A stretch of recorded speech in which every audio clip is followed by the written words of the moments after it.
जय Hind. Science with Priyanka classes में आपका स्वागत है। आज बहुत ज़्यादा खुशी फील हो रहा है कि आप लोग बहुत ज़्यादा ही सपोर्ट किए। जितना हमें उम्मीद नहीं थी कि आप लोग उतना सपोर्ट कीजिएगा, लेकिन सपोर्ट हुआ। देखिए इस टाइप आगे चल के आपको कौन सपोर्ट कर रहा है, बहुत आगे चल जाते हैं तो वो ज़्यादा मायने नहीं रखता है। आपको उस समय कौन सपोर्ट कर रहा है जब आपका कुछ भी नहीं है। अभी क्या है, हमारे यूट्यूब की दुनिया में मेरा कोई भी वैल्यू है, नाक बराबर वैल्यू भी है, ठीक ना। लेकिन इस समय में इतना अधिक सपोर्ट मिलना हमको बहुत अच्छा लग रहा है, ठीक है। एक तरह से ये होता है कि खुशी मिलता है, काम करने का जो होता है ना, जो ऊर्जा होता है वो और ज़्यादा अधिक बढ़ता है कि मैं और अच्छे तरह से काम करूँगा, लोग और ज़्यादा सपोर्ट करेंगे, ठीक है। थैंक यू, बहुत बहुत धन्यवाद। चलिए अब आगे देखते हैं। आज जो है लगभग समझ लीजिए आज चैप्टर जो है ना, देखिए हम ऐसा देखिए जो पाचन और पोषण ये दो चल रहा है, लेकिन इसके साथ साथ 5 से 6 चैप्टर का लगभग हम कॉम्बिनेशन बना के चल रहे हैं। लग रहा होगा कि 4 दिन से चल रहा है वो पाचन एवं चल रहा है, पाचन एवं पोषण चल रहा है, नहीं, इसमें 4-5 चैप्टर का कॉम्बिनेशन चल रहा है। उसके बाद देखिए जो भी चैप्टर आगे आएगा ना, आपको ये फील होगा भाई ये वाला तो वहाँ पढ़े थे, ये वाला तो वहाँ पढ़े थे। मेरा पढ़ाने का तरीका ही यही है, जो चैप्टर हम पढ़ाते हैं उसको लिंक करके जो अगला चैप्टर जो होता है हम उसको भी इसमें लपेटते हैं, ठीक है। इससे क्या होता है, जब हम उसमें जाएंगे ना तो लगेगा ना ये भी पढ़ा हुआ है, ये भी पढ़ा हुआ है, वो आपको थोड़ा लगेगा हाँ नया कुछ नहीं है, सब हम कुछ कुछ जान ही रहे हैं, ठीक है। इसलिए मेरा जो फर्स्ट चैप्टर होता है ना वो हमेशा बड़ा होता है। फर्स्ट चैप्टर जान के हम लंबा खींचते हैं ताकि जो ना एक लिंक माध्यम से पढ़ाने में मजा आएगा। देखिएगा आगे जो चैप्टर हम स्टार्ट करेंगे ना आपको लगेगा वो ये सब तो जान ही रहे हैं, कुछ मेरे लिए नया नहीं है, जिसके कारण क्या होगा आपका जो रिवाइज बहुत ज़्यादा होगा। हम कोशिश करते हैं आपका रिवाइज बहुत ज़्यादा हो। चलिए अगला देखते हैं, क्वेश्चन है आज का, पेप्सिन डैश में स्रावित होने वाला एक एंजाइम है। हम आपको बताए थे आमाशय जो होता है, आमाशय में क्या क्या पाया जाता है, बहुत बार रिपीट हो चुका है। आमाशय में क्या क्या पाया जाता है, देखिए आमाशय में एक जठर ग्रंथि पाया जाता है। क्या पाया जाता है, जठर ग्रंथि पाया जाता है। इससे क्या निकलता है आपका, जठर रस निकलता है, ठीक है। अब देखिए इसी से प्रश्न पूछेगा जठर ग्रंथि कहाँ पाया जाता है, तो आमाशय पाया जाता है। जठर रस कहाँ से स्रावित होता है, तो आमाशय से स्रावित होता है। किस ग्रंथि से स्रावित होता है, जठर ग्रंथि से स्रावित है। पूछे वाला प्रश्न कहीं पूछ देगा, इसीलिए हम एक तरह से कॉन्सेप्ट के माध्यम से चलते हैं, जो कि कहीं से भी पूछेगा तो आपको दिक्कत नहीं हो, ठीक है। इस जठर रस में क्या पाया जाता है, आपका हाइड्रोक्लोरिक अम्ल पाया जाता है, और इसमें 2 प्रोटीन पाया जाता है। कौन कौन प्रोटीन पाया जाता है, पेप्सिन प्रोटीन पाया जाता है, और कौन प्रोटीन पाया जाता है, आपका रेनिन प्रोटीन पाया जाता है। कई बार जिक्र हो गया, ये पेप्सिन क्या बनाता है, ये क्या पचाता है, प्रोटीन का पाचन करता है। ये रेनिन क्या करता है, दूध में उपस्थित जो केसिन प्रोटीन होता है जिसके कारण दूध उजला होता है उसी का पाचन करता है। किसका पाचन करता है, दूध का पाचन करता है। दूध में उपस्थित कौन प्रोटीन का पाचन करता है, तो केसिन प्रोटीन का पाचन करता है, ठीक ना। यही केसिन के कारण दूध कैसा होता है, उजला होता है, ठीक ना। और दूध पीला किसके कारण होता है, दूध पीला होता है बीटा कैरोटीन के कारण। किसके कारण, बीटा कैरोटीन के कारण, ठीक है। और एक और चीज पूछा जाता है कि कैरोटीन किसमें पाया जाता है आपका, तो समझ लीजिए गाजर में पाया जाता है, पालक में पाया जाता है, ठीक ना। चलिए अगला क्या चीज है, अब जैसे गुर्दा के बारे में क्या जानिए इसमें ध्यान से। गुर्दा को ही किडनी कहते हैं, गुर्दा को क्या कहते हैं, किडनी कहते हैं। ये क्या करता है, जल को शुद्ध करने का काम करता है, यानी जल को शुद्ध करने का काम करता है। उसमें जो आयन जो होता है, आयन को अवशोषित करके रख लेता है। कौन, खनिज लवण जो होता है, खनिज लवण को अवशोषित करके रखता है ताकि शरीर के लिए फायदेमंद हो। और यही जो होता है किडनी, यही किडनी में जैसे देखिए क्या चीज होती थी, एक बीमारी होता है, किस नाम से, वो पथरी जो होता है। पथरी होने का मुख्य कारण क्या चीज होता है, अगर यदि आप दूध खाते हैं, दूध के साथ में अगर यदि अक्सर घर में देखते हैं बोलेगा दूध खाए हो अभी बैगन का सब्जी नहीं खाओगे, जब बैगन की सब्जी खाए हो तो दूध नहीं खाओगे। कारण क्या होता है समझिएगा ध्यान से। यदि दूध खाते हैं उसके साथ में अगर यदि आप बैगन खा लेते हैं, क्या खाते हैं, बैगन खाते हैं, अगर यदि हाँ उसी के साथ में आप बैगन खाइए या पालक खाइए या आप टमाटर खाइए, ठीक है, ये तीनों में से कुछ खाते हैं, ठीक है। तो देखिए दूध में क्या पाया जाता है, आपका कैल्शियम पाया जाता है। ये बैगन पालक टमाटर इसमें क्या पाया जाता है, आपका ऑक्जेलिक अम्ल पाया जाता है। क्या पाया जाता है, आपका ऑक्जेलिक अम्ल पाया जाता है। यह समझिएगा ध्यान से, या कैल्शियम और ऑक्जेलिक अम्ल, कैल्शियम और ऑक्जेलिक अम्ल जो होता है ये दोनों रिएक्शन करके क्या बनाता है, कैल्शियम ऑक्जिलेट बनाता है। क्या बनाता है, कैल्शियम ऑक्जिलेट बनाता है, कैल्शियम ऑक्जिलेट बनाता है। अब समझिएगा यह जो कैल्शियम ऑक्जिलेट है, यही कैल्शियम ऑक्जिलेट क्या है, एक पथरी है। यह क्या है, एक पथरी है। यह एनटीपीसी के एग्जाम में पूछा गया था, ठीक ना। देखिए हम आपको ऐसा नहीं कि हम एनटीपीसी का नहीं लिखा है तो एनटीपीसी वाला प्रश्न इसमें डील नहीं हो रहा, सबका डील हो रहा है, बस हम सिर्फ लिख रहे हैं। एलपी का कंप्लीट हो रहा है सबका, ठीक है। एलपी का है आपका, इसमें लिख रहे हैं, टेक्नीशियन का ले रहे हैं और एसआई का ले रहे हैं क्योंकि सबका एग्जाम है इसलिए इसका लेके चल रहे हैं अभी। फिर एनटीपीसी के बाद सिर्फ एनटीपीसी का चल जाएगा, ठीक है। तो और ये जेई का लेके चल रहा है, ठीक है। ये देखिए क्या है, आपका आरआरबी जेई का प्रश्न है, ठीक है, ये आप देख करके आप कंफर्म होते रहिएगा कि क्या चीज में पूछा गया। बार बार इस चीज का रिपीट करना हमको ठीक नहीं लगता, आप देखिए सिर्फ हाँ किस चीज में पूछा गया है। ठीक है, तो यही जो कैल्शियम ऑक्जेलेट जो बनता है यही क्या है, पथरी है जो क्या होता है, किडनी पे होता है, जिसके कारण क्या होता है कि जो ना मूत्र का जो निर्माण होता है उस निर्माण प्रक्रिया में दिक्कत होता है। ठीक है, अब मूत्र में कौन सा विटामिन पाया जाता है, विटामिन बी और सी। क्यों? क्योंकि विटामिन बी और सी क्या होता है, जल में घुलनशील होता है। ठीक है, चलिए यकृत के बारे में सब कुछ बता चुके हैं, चलिए देखते हैं क्या क्या चीज यकृत के बारे में पता है, समझिए ध्यान से। यकृत जो किसका निर्माण करता है, हिपेरिन का निर्माण करता है। ये क्या करता है, रक्त का जो थक्का नहीं बनने देता है। उसके बाद यकृत क्या चीज का निर्माण करता है,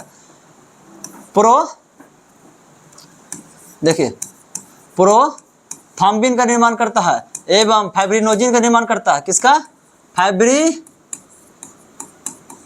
का निर्माण करता है। ये दोनों क्या करता है, रक्त का थक्का बनाता है। यही यकृत जो होता है किसका निर्माण करता है, पित्तरस का निर्माण करता है। किसका निर्माण करता है, पित्तरस का निर्माण करता है, जो क्या करता है, वसा का पाचन करता है, जिसको कहते हैं कि वो उस प्रक्रिया को क्या कहते हैं, पायसीकरण कहते हैं। यही यकृत जो होता है, समझिएगा ध्यान से, रक्त का निर्माण करता है। ये भाई रक्त का निर्माण कब करता है, यह रक्त का निर्माण करता है बच्चों में। कौन से ऐसे नवजात जो होता है, कौन किसको में, नवजात में, जिसका क्या होना चाहिए, देखिए क्यों इसमें यकृत में करना क्यों जरूरी होता है, समझिएगा ध्यान से। ऐसे हम लोग में कहाँ होता है, हड्डी का जो बोन मेरो होता है, समझिएगा ध्यान से।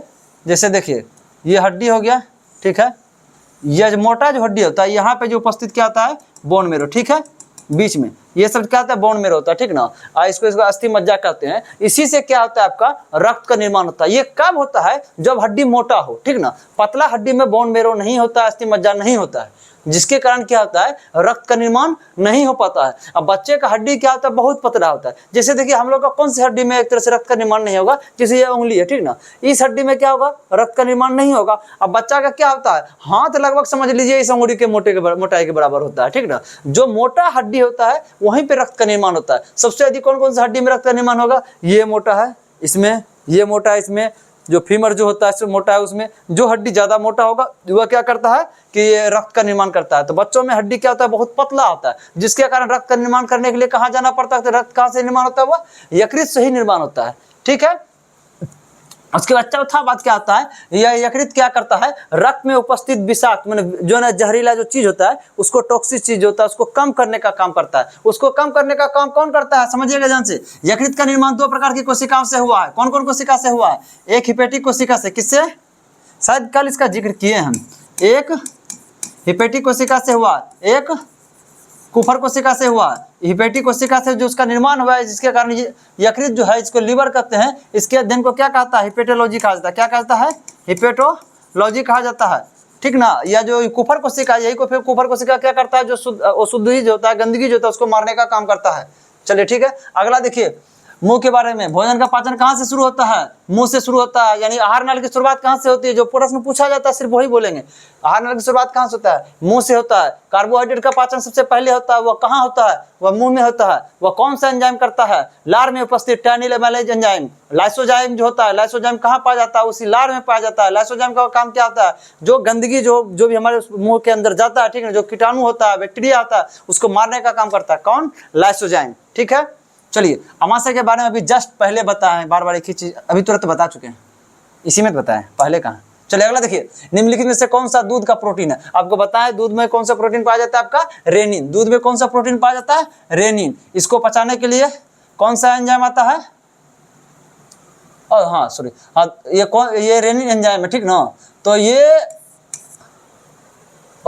मिस्टेक उल्टे हो जा रहा है, प्रश्न क्या था, निम्नलिखित में से कौन सा दूध का प्रोटीन, हाथ पहचाना थोड़ी, दूध का प्रोटीन हो गया क्या, केसिन। दूध में कौन सा प्रोटीन पाया जाता है, केसिन। इसी के कारण दूध कैसा होता है, उजला होता है। अभी जस्ट बताएं इस चीज को, ठीक है। इसको कौन पचाता है, तो रेनिन एंजाइम है।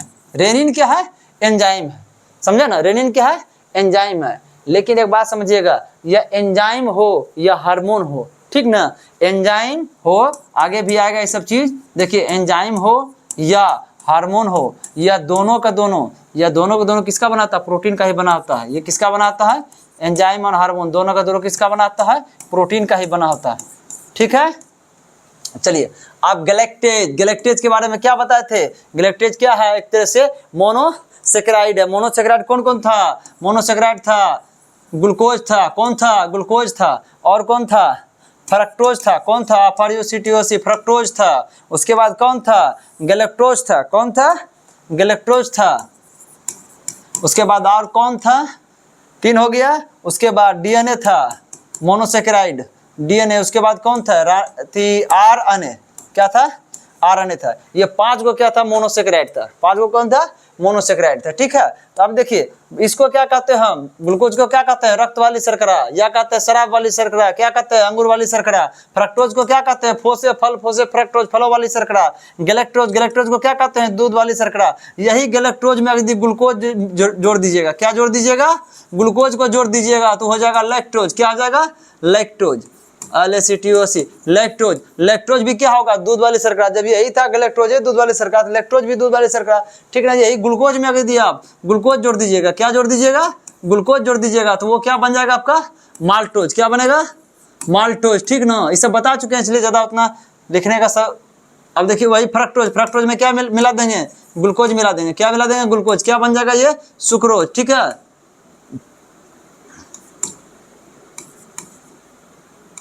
या सुक्रोज। ठीक ना, या माल्टोज को क्या कहते हैं, माल्ट शर्करा, जो कि क्या होता है, जो एक तरह से अंकुरित अनाज जो होता है, जैसे कि थी चावल, थी सॉरी इसका हो गया आपका चना हो गया, मूंग हो गया, उसका अंकुरित में पाया जाता है क्या, माल्टोज। सुक्रोज किसको, सुक्रोज को कौन सी शर्करा कहते हैं, इसमें गन्ना में पाया जाता है, या चीनी में पाया जाता है, लैक्टोज दूध में पाया जाता है। ठीक है, DNA यानी इसका पूर्ण रूप क्या होगा, डीऑक्सीराइबोज न्यूक्लिक एसिड, RNA माने राइबोज न्यूक्लिक एसिड। ठीक है, चलिए ग्लाइसिन, ग्लाइसिन के बारे में उतना नहीं पूछा जाता। चलिए अगला देखते हैं। अगला है, निम्नलिखित कौन सा विटामिन मानव में रक्त के थक्के जमने की समान प्रक्रिया को मदद करता है। रक्त का थक्का जमाने का काम कौन करता है, आपका विटामिन के। ये किस प्रकार करता है, ये हम बताए थे आपको। विटामिन क्या करता है, वो लीवर के पास जाता है। लीवर में प्रोथ्रोम्बिन, फाइब्रोनोजिन प्रोटीन होता है, जो रक्त का थक्का जमाने का काम करता है, उसको बनाने का काम करता है कौन, विटामिन के। इसका मतलब विटामिन के भी क्या करता है, रक्त का थक्का जमाता है। ठीक है, विटामिन सी, विटामिन सी का रासायनिक नाम क्या हो गया, एस्कॉर्बिक एसिड। विटामिन सी क्या करता है, आपका घाव भरता है। क्या चीज, यदि विटामिन सी कम हो जाएगा तो क्या होगा, घाव नहीं भरेगा, घाव नहीं भरेगा। जगह दिख रहेगा तो घाव भरेगा। बात वही है, उल्टा कर देना उस चीज का। ठीक ना, और क्या करता है, यदि विटामिन सी कम जाएगा तो क्या होगा, एंटीबॉडी का निर्माण शरीर में क्या होगा, नहीं होगा। ठीक है, इसका रासायनिक नाम क्या होगा, एस्कॉर्बिक एसिड का। विटामिन के का रासायनिक नाम क्या होगा, फिलोक्विनेन। ठीक है, विटामिन के कहाँ निर्माण होता है, हमारे शरीर में निर्माण कहाँ होता है, बड़ी आंत में। कहाँ होता है, बड़ी आंत में। और हमारे शरीर के अंदर कौन कौन सा, देखिए ध्यान से, शरीर के अंदर, शरीर के अंदर निर्माण होने वाला विटामिन, निर्माण होने वाला विटामिन, कौन कौन सा विटामिन हमारे शरीर के अंदर निर्माण होता है, तो याद रखिएगा। एक पहला हो गया आपका विटामिन डी। विटामिन डी कैसे होता है, जो त्वचा में उपस्थित कोलेस्ट्रॉल होता है, वो सूर्य का प्रकाश जैसे, जो पराबैंगनी किरण जैसे पड़ता है, जो किस में बदल जाता है, विटामिन डी। एक विटामिन डी होता है। ठीक ना, विटामिन डी को क्या कहा जाता है, सनशाइन विटामिन कहा जाता है। विटामिन डी को क्या कहा जाता है, हार्मोनल विटामिन कहा जाता है। ठीक ना, विटामिन डी को क्या कहा जाता है, हड्डी को मजबूत करने वाला विटामिन कहा जाता है। ठीक ना, उसके बाद देखिए विटामिन डी हो गया। दूसरा क्या, शरीर में कौन सा विटामिन बनता है, विटामिन के। कौन बनता है, विटामिन के। ये कहाँ बनता है, ये बनता है बड़ी आंत में। इसको कौन बनाता है, लैक्टोबैसिलस बैक्टीरिया बनाता है। ठीक ना, विटामिन के 2 हो गया। उसके बाद तीसरा कौन होता है, विटामिन B12। विटामिन B12, इसका रासायनिक नाम क्या है, साइनोकोबालामिन। साइनोकोबालामिन देखिए कोबाल वर्ड का यूज हो रहा है। कोबाल इसलिए वर्ड का यूज हो रहा है क्योंकि वो उसमें क्या पाया जाता है, कोबाल्ट पाया जाता है। कोबाल्ट रहे चाहे आयरन रहे, दोनों को दोनों क्या करता है, शरीर में रक्त का निर्माण की प्रक्रिया को क्या करता है, तेज करता है। क्या, शरीर के अंदर रक्त की मात्रा को बढ़ाता है। समझे, चलिए अब अगला देखते हैं, विटामिन ए। विटामिन ए का रासायनिक नाम क्या होगा, रेटिनॉल हो गया। ये कौन कौन से बीमारी से हमें मुक्ति करता दिया, अत्यधिक रूप से खाइएगा तो प्रोतौंदी नहीं होगा। और या तो एक जीरोप्थेल्मिया बीमारी है, इसमें कि आंखों में क्या होता है, जल की कमी हो जाती है, उस चीज को भी दूर करता है। जहाँ अधिक खाइएगा तो भाई, कम खाइएगा तो दोनों बीमारी हो जाएगा। सीधी बात, अधिक खा रहे हैं तो नहीं होगा, खा रहे हैं तो नहीं होगा, और कम कीजिएगा तब ना वो चीज होगा। चलिए विटामिन डी, विटामिन डी के बारे में बता चुके हैं। चलिए अगला देखते हैं, ताजा खमीर को सिखाएं डैश की एक अच्छा सा। ताजा खमीर जो है, तो खमीर समझे ध्यान से, खमीर एक तरह दुकान में जाइएगा ना तो खमीर दे देगा। ठीक ना, अभी तो हमारे पास है, नहीं दिखा सकते हैं। ठीक है, इस खमीर का जो इस्तेमाल, यही खमीर जो होता है, यही खमीर का इस्तेमाल क्या करते हैं हम लोग, ईस्ट या खमीर जो है, इसी का इस्तेमाल हम सब शराब बनाने में भी करते हैं। उसमें क्या करते हैं, शराब बनाने के लिए ग्लूकोज जो होता है, ग्लूकोज को क्या करते हैं, यीस्ट में मिला देते हैं। क्या करते हैं, यीस्ट में मिला देते हैं, और ऑक्सीजन क्या करते हैं, अब्सेंट करते हैं। बिना ऑक्सीजन को उपस्थिति में रिएक्शन कराते हैं, क्या बन जाता है, इथेनॉल बन जाता है। क्या बन जाता है, इथेनॉल बन जाता है, यानी इथाइल अल्कोहल बन जाता है। यह क्या है, शराब। इस प्रक्रिया को क्या कहते हैं, किण्वन। क्या कहते हैं, किण्वन। क्या कहते हैं इसको, हम किण्वन कहते हैं। चलिए तो ये देखिए, ताजा खमीर कोशिकाएं डैश का एक अच्छा स्रोत है, किसका है? विटामिन बी का। किसका हो गया? विटामिन बी का। विटामिन बी क्या होता है? जल में घुलनशील। कौन कौन होता है? विटामिन बी सी जल में घुलनशील होता है। विटामिन बी को कॉम्प्लेक्स विटामिन या जटिल विटामिन कहा जाता है, क्योंकि इसमें लगभग 8 प्रकार का विटामिन पाया जाता है। ठीक है, चलिए अगला देखिए, जो मॉर्फिन जो होता है, मॉर्फिन का इस्तेमाल किस चीज में किया जाता है? दर्द को जो है कम करने के लिए किया जाता है। यह कौन सा दर्द? बहुत हाईली दर्द, जैसे एक्सीडेंट हो गया, पैर कट गया या डॉक्टर उसको ऑपरेशन करेगा, ठीक ना, उस समय किसका इस्तेमाल किया जाता है? मॉर्फिन का इस्तेमाल किया जाता है। कैफीन क्या होता है? चाय और कॉफी में क्या होता है? चाय और कॉफी में जो इस्तेमाल इसका होता है, ये क्या करता है? जिससे आपको नींद बहुत ज्यादा आ रहा है, आपके शरीर में तरोताजा कर देगा, ठीक ना, नींद को खत्म कर देगा। इसका अक्सर देखिएगा, जो भी ड्राइवर लंबा दूरी तय करता है वो क्या करता है? लगातार कुछ 40 किलोमीटर 50 किलोमीटर के अंदर में क्या करता है? लगातार वो चाय पीते रहता है, जिससे क्या होता है? उसका नींद जो है ना, उसको नींद जल्दी नहीं आएगा, ठीक है, यानी शरीर को तरोताजा करता है। निकोटिन किसमें पाया जाता है? तंबाकू में पाया जाता है। तंबाकू मतलब क्या हो गया? जैसे देखिए गांव क्षेत्र में क्या कहता है उसको? खैनी हो गया, एक तरह से बीड़ी हो गया, ठीक है, उसके बाद क्या हो गया? सिगरेट हो गया, और क्या चीज हो गया? ये गुटखा जो खाते हैं, गुटखा खाता है कि गुटखा खाता है, जो भी कहिए खाइए, ठीक है, यही सब, ठीक है। तो ये समय क्या पाया जाता है? आपका निकोटीन पाया जाता है। चलिए अगला देखते हैं, निम्नलिखित में से कौन सा जल में घुलनशील है? देखिए जल में घुलनशील कौन कौन सा, पहले समझिएगा ध्यान से। यह फास्फोलिपिड, यह क्या है? फास्फोलिपिड। तो फास्फो में क्या हो गया? ये फास्फो में फास्फोरस हो गया। लिपिड मतलब क्या होता है? वसा। लिपिड मतलब क्या होता है? लिपिड मतलब क्या होता है? वसा। देखिए ध्यान से, वसा क्या होता है? जल में घुलनशील नहीं होता है। वसा क्या होता है? जल में घुलनशील नहीं होता है। तो वसा किसमें घुलनशील होता है? याद रखिएगा, वसा बेंजीन में घुलनशील रहेगा, वसा क्लोरोफॉर्म में घुलनशील रहेगा, और वसा किसमें घुलनशील होता है? अल्कोहल में। किसमें? अल्कोहल में। तो अब समझिएगा, ये जो अल्कोहल में वसा घुलनशील हो रहा है, इसका हम इस्तेमाल बहुत अच्छा से किए थे। कब किए थे हम लोग? कोरोना काल में बहुत फायदा इससे उठाए थे। अब कैसे उठाए थे हम इस चीज़ को फिगर के माध्यम से बताते हैं। चलिए भाई, कोरोना वायरस का है फोटो, है कि नहीं? है कि नहीं? नहीं है, कोरोना वायरस का नहीं है। अच्छा चलिए, नहीं है, कोई बात नहीं है, कर देते हैं काम, इससे भी करते कोशिश।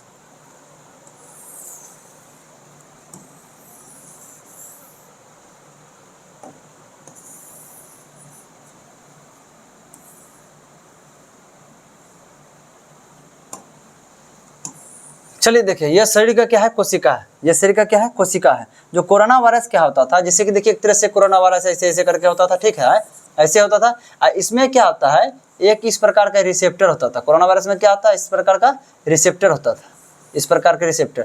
यही रिसेप्टर क्या होता था कि पहले हमारे शरीर के क्या होता है? कोशिका में सटता था। ये क्या होता है? कोशिका में यही रिसेप्टर सटता था। जैसे ये शरीर का कोशिका में जैसे सटता था, ठीक ना, तो समझिएगा ध्यान से किस प्रकार से यहाँ रिएक्शन होता है। समझिए, यह जो रिसेप्टर जो होता है, यह रिसेप्टर किसका बना होता था? वसा का बना होता है। रिसेप्टर समझ लीजिए एंटीना होता है, ठीक ना, संदेश भेजता है कि हाँ हम सटे कि ना सटे, ठीक ना। सबसे पहले कौन सटता था? ये रिसेप्टर सटता था। ये कोरोना है, ये क्या है? कोरोना वायरस है। ये शरीर का क्या? हम लोग का कोशिका। कोशिका कहाँ नहीं है भाई? हर जगह कोशिका है, जहाँ जाइए वहाँ कोशिका शरीर में, जिधर से प्रवेश करेगा उधर से इसको कोशिका ही मिलेगा। तो अब देखिए क्या होता था कि हम लोग जो सैनिटाइजर इस्तेमाल करते थे, सैनिटाइजर में क्या होता था? लगभग जो है ना, अगर जिसमें 60% जो भी आपको द्रव, जो भी बोतल है उसमें अगर 60% अल्कोहल है तो उसको बहुत अच्छा सैनिटाइजर कहा जाता है, ठीक ना। लेकिन कोरोना काल में क्या होता है? 10-15% अल्कोहल है तो उसको सैनिटाइजर का करके बेचा, बहुत पैसा कमाया भी। जानते हैं अक्सर कोई भी चीज़ गलत भी होता है ना, अब हम लोग बहुत संकट में भी होते हैं ना, तो लोग उसमें भी फायदा उठाना चाहते हैं। चलिए, यही कोरोना काल में सैनिटाइजर बेच के बहुत एक तरह से आदमी लोग बेवकूफ़ बनाया, क्योंकि इतना भारत में बहुत अशिक्षित लोग हैं, ठीक ना, उसको लग जा रहा था हाँ सैनिटाइजर मार रहे हैं, हाँ मेरे जो हम कोरोना से बच जा रहे हैं, लेकिन कितना उसमें अल्कोहल की मात्रा है उससे उसको मतलब नहीं था। हाँ सैनिटाइजर मार लिए, हम कोरोना से बच गए। देखिए क्या कर रहा था ये अल्कोहल, सैनिटाइजर में 60% अल्कोहल क्या कर रहा था? जैसे देखिए ये कोशिका, माइवाइद भी ठीक है, ये है, ठीक ना, यहाँ हमारा हाथ है, इस यहाँ पे भी क्या? कोशिका। जैसे कोरोना का वायरस यहाँ आता था, ठीक ना, ये कोशिका में जैसे सटता था, तो सटने के बाद क्या आता था? जैसे हम लोग क्या करते थे? सैनिटाइजर लेते थे, हाँ तो तुम्हें इससे घस लिए, ठीक ना, बाद में यहाँ पे ऐसे घसे हुए हैं और यहाँ पे कोरोना का रिसेप्टर आया, ठीक है। रिसेप्टर जैसे हमारे कोशिका में सटता था, यहाँ पे क्या लगा रहता था? अल्कोहल। क्या लगा रहता? सैनिटाइजर हम लोग लगा के रखते थे, हर कोशिका पे लगा रहता था, ठीक ना। जैसे अल्कोहल में ये वसा सटता था, ये क्या होता था? ये घुल जाता था, इसको घुला देता था। जब यह घुल गया तो भाई ये काम कर पाया, इसका रिसेप्टर एक एंटीने पार हो जाता था, जिसके कारण क्या हो रहा था? कोरोना हम लोग को नहीं छू पा रहा था। इसलिए हम लोग क्या चीज करते थे? सैनिटाइजर का इस्तेमाल कर रहे थे। अब आदमी में क्या लग गया कि भाई अल्कोहल कोरोना से क्या कर रहा है? बचा रहा है। और लोग क्या करना शुरू कर दिया? शराब पीना शुरू कर दिया। अब भाई समझिएगा ध्यान से, ये कोरोना से कहाँ बचा रहा था? शरीर के सतह पर, शरीर के अंदर नहीं।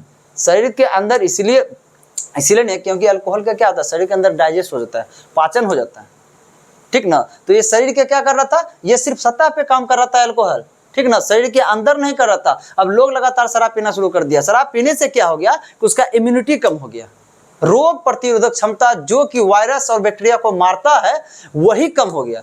सही समझ लीजिए, आपके घर में सबसे जो बलवान व्यक्ति है, कोई बाहर वाला आपको मारने आता है, वो बलवान व्यक्ति उसको मार के भगाता है। यदि यही बलवान व्यक्ति कमजोर हो जाएगा तो बाहर वाला क्या होगा, मारेगा ही।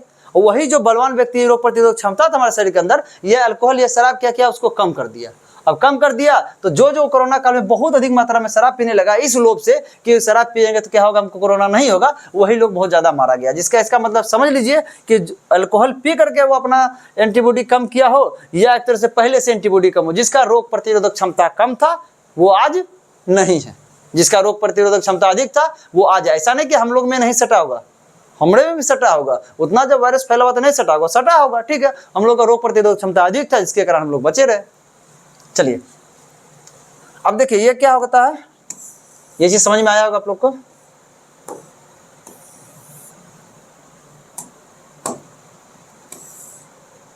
चलिए इसको हटा ही देते हैं। अब समझ में आ गया, वसा क्या होता है कि जल में घुलनशील नहीं होता। वसा किसमें घुलनशील होता है, बेंजीन में घुलनशील होता है, क्लोरोफॉर्म में घुलनशील होता है, अल्कोहल में घुलनशील होता है, ठीक है। चलिए अब देखिए ये क्या, फास्फोलिपिड्स, फास्फोरस प्लस जीवित लिपिड्स है, ये भी जल में घुलनशील होगा, नहीं होगा। ये क्या, लिपिड्स, लिपिड्स मतलब क्या हो गया, वसा हो गया, ये भी जल में घुलनशील होगा, नहीं होगा। आप समझिएगा ये क्या है, पॉलीसेकेराइड या डाइसेकेराइड। हम आपको एक चीज बता दे रहे हैं, कार्बोहाइड्रेट का 3 रूप हम बताए थे, कार्बोहाइड्रेट का 3 रूप बताए थे। कार्बोहाइड्रेट का 3 रूप बताए थे। एक था क्या, मोनोसेकेराइड, एक था मोनोसेकेराइड, ठीक है। और दूसरा क्या था, देखिए ओलिगो होता है, लेकिन ओलिगो को ज्यादा हम नहीं एक तरह से मान के चलते, ठीक ना, डाई में आते हैं, ठीक है। दूसरा था डाइसेकेराइड, डाइसेकेराइड, ठीक है। और तीसरा क्या होता है, पॉलीसेकेराइड। क्या होता है, पॉलीसेकेराइड। देखिए समझिए ध्यान से, इसके बारे में हम बताए कि मोनोसेकेराइड के अंदर कौन कौन आता है, ग्लूकोज आता है, फ्रक्टोज आता है, गैलेक्टोज आता है, डीएनए आता है, आरएनए आता है, ठीक है। इसके बारे में हमको बता दिए थे, ठीक है, जैसे शॉर्ट में लिख दे रहे हैं, ठीक है। अभी तुरंत इस चीज को बताए हैं, बार बार एक एक चीज कितना लिखेंगे, पता चलेगा एक एक चीज। देखिए ग्लूकोज होता है, फ्रक्टोज होता है, उसके बाद क्या आता है, गैलेक्टोज होता है, इसको लिख देते हैं ग्लू, और गैलेक्टोज को GAL लिखते हैं, गैलेक्टोज होता है। उसके बाद क्या आता है, डीएनए होता है और आरएनए होता है, बात खत्म कीजिए इसका। उसके बाद देखिए डाइसेकेराइड में क्या होता है, glucose plus glucose, G plus G, glucose plus glucose क्या हो जाएगा, ये माल्टोज, क्या हो जाएगा, माल्टोज। आप समझिए ध्यान से, ये क्या होगा, फ्रक्टोज क्या चीज होता है, फ्रक्टोज में क्या होता है, फ्रक्टोज प्लस क्या होता है, ग्लूकोज। ये क्या चीज होता है आपका, सुक्रोज, ठीक है। उसके बाद ये क्या, गैलेक्टोज, गैलेक्टोज में क्या होता है, GAL, गैलेक्टोज प्लस क्या होता है, ग्लूकोज। जी मतलब ग्लूकोज समझिए, सिर्फ बात को समझिए, ठीक ना, जो बोल रहे हैं वो सिर्फ सुनिए, तो खाली लिख दे रहे हैं, ठीक ना। क्या इससे पहले टोटल व्याख्या किए इस चीज का, तो ये दोनों मिलकर क्या बनाता है आपका, लैक्टोज, क्या बनाता है, लैक्टोज, ठीक है। अब समझिएगा ध्यान से, कार्बोहाइड्रेट में मोनोसेकेराइड क्या होता है, जल में घुलनशील होता है। ग्लूकोज को जल में घुलाइएगा, घुल जाएगा, ग्लूकोज भी घुलता है, देखिए फ्रक्टोज भी घुलता है, गैलेक्टोज भी घुलता है, ठीक ना। उसके बाद इसमें से देखिए माल्टोज भी घुलता है, सुक्रोज भी घुलता है और लैक्टोज भी घुलता है। लैक्टोज क्या है, दूध में पाया जाने वाला क्या है, ये बस अथी कार्बोहाइड्रेट है, दूध में घुलकर रहता है। देखिए सुक्रोज क्या होता है, सुक्रोज भी क्या था, सुक्रोज क्या होगा, गन्ना का रस हो गया, एक तरह से चीनी हो गया, ये सब क्या होता है, जल में घुलनशील होता है, ठीक ना। माल्टोज भी क्या होता है, ये भी जल में घुलनशील होता है। तो ये कार्बोहाइड्रेट का ये 2 पार्ट जल में घुलनशील होता है। ये पॉलीसेकेराइड के अंतर्गत क्या क्या आता है आपका, स्टार्च आता है आपका, और ग्लाइकोजन, क्या आता है, ग्लाइकोजन। ये वही ग्लाइकोजन है, समझिएगा ध्यान से, जो क्या आता है, शरीर के अंदर ग्लूकोज की मात्रा यदि रक्त में अधिक हो जाता है तो उसको इंसुलिन किस में बदलता है, ग्लाइकोजन में बदलता है, ठीक ना। और एक और चीज जान लीजिएगा कि ठीक है, ये जो स्टार्च है, ग्लाइकोजन होता है, यह बहुत अत्यधिक जो है ना, एक तरह से 10 से अधिक मोनोसेकेराइड के मिलने से यह बनता है, जिसके कारण यह बहुत जटिल होता है, जिसके कारण यह पॉलीसेकेराइड ग्रुप जो होता है यह जल में घुलनशील नहीं होता है, सिर्फ 2 गो होगा, डाइसेकेराइड और मोनोसेकेराइड होता है।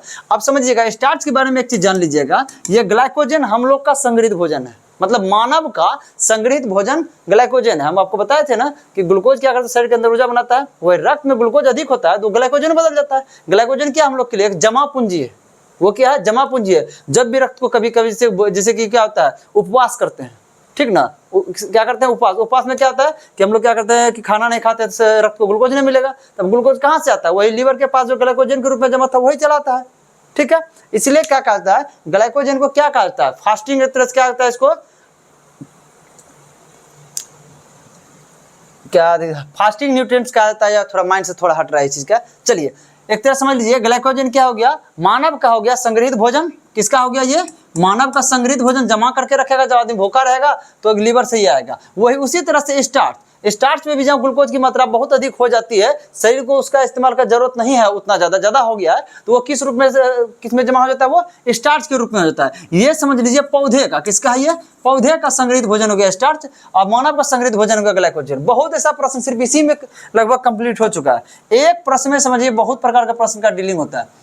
चलिए अगला क्या चीज है आपका, पॉलीसेकेराइड क्या होगा, जल में घुलनशील होगा, पॉलीसेकेराइड भी जल में घुलनशील नहीं होगा, ठीक है। अब क्या है, डाइसेकेराइड तो जल में घुलनशील है, ये सब तो जल में घुलनशील है, ये दोनों जल में घुलनशील है, तो आंसर क्या हो जाएगा आपका, डाइसेकेराइड क्या होगा, जल में घुलनशील होगा। ये और ये नहीं होगा, ठीक है।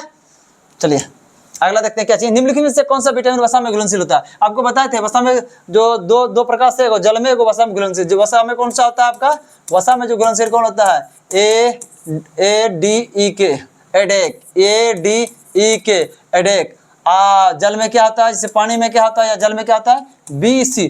इसको दुनिया छोड़िए, खाली बस यही याद रखिएगा, BC यानी ब्यूटीफुल और क्यूट लड़कियों के फेर में रहिएगा तो कहाँ मिल जाइएगा आप, पानी में मिल जाइएगा, बस इतने याद रखिए ना, बस ऐसे याद हो जाता है, ठीक ना। और वसा ये जो ADEK जो ये कहाँ जमा होता है, यकृत में यानी लीवर में, या वसा भाई वसा में घुलनशील है तो वसा के पास ही जाएगा ना, तो और कहाँ चल जाता है ये, वसीय उत्तक में। किस में चला जाता है, वसीय उत्तक में। इसको क्या कहते हैं, एडिपोज उत्तक कहते हैं, ठीक ना। वसा कहाँ जमा होता है, एडिपोज उत्तक में जमा होता है, ये भी पूछा जाता है, ठीक ना। और ये क्या होता है, एकत्रित नहीं होता है, या क्या होता है, मूत्र के सारे क्या होता है, शरीर से बाहर निकल जाता है, इसलिए पूछा जाता है मूत्र में पाए जाने वाला विटामिन कौन होता है, विटामिन B एंड C होता है। यदि कोई भी पोषक तत्व को यदि धो देंगे तो उसमें कौन सा विटामिन नष्ट हो जाएगा, यानी वो जल में घुलनशील होता है, तो जल के साथ जैसे चावल है, चावल को धो दीजिएगा पूरा, चावल में से विटामिन B है, ठीक है, तो विटामिन B क्या हो जाएगा, धोइएगा तो उसमें जो विटामिन B है तो जल में घुल जाएगा, और जल को आप फेंक दीजिएगा, विटामिन B भी आप फेंक दिए, सिर्फ चावल उठा लिए। इसलिए क्या होता है कि जो ना, यदि किसी पोषक तत्व को धो देंगे तो उसमें कौन सा विटामिन नष्ट हो जाएगा, विटामिन B और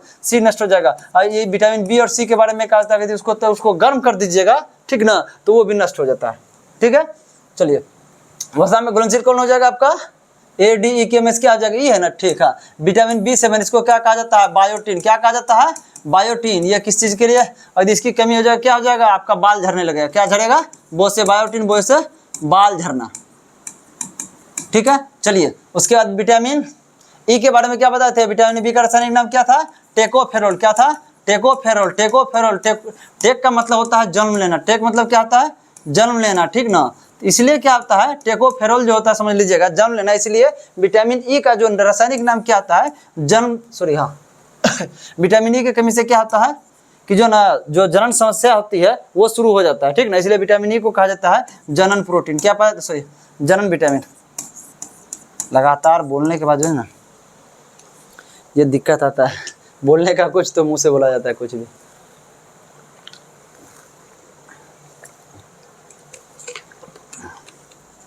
चलिए अगला देखते हैं विटामिन C। विटामिन C के बारे में भी बताया ही है, कितना एक ही चीज बार बार रिपीट हो जाता है।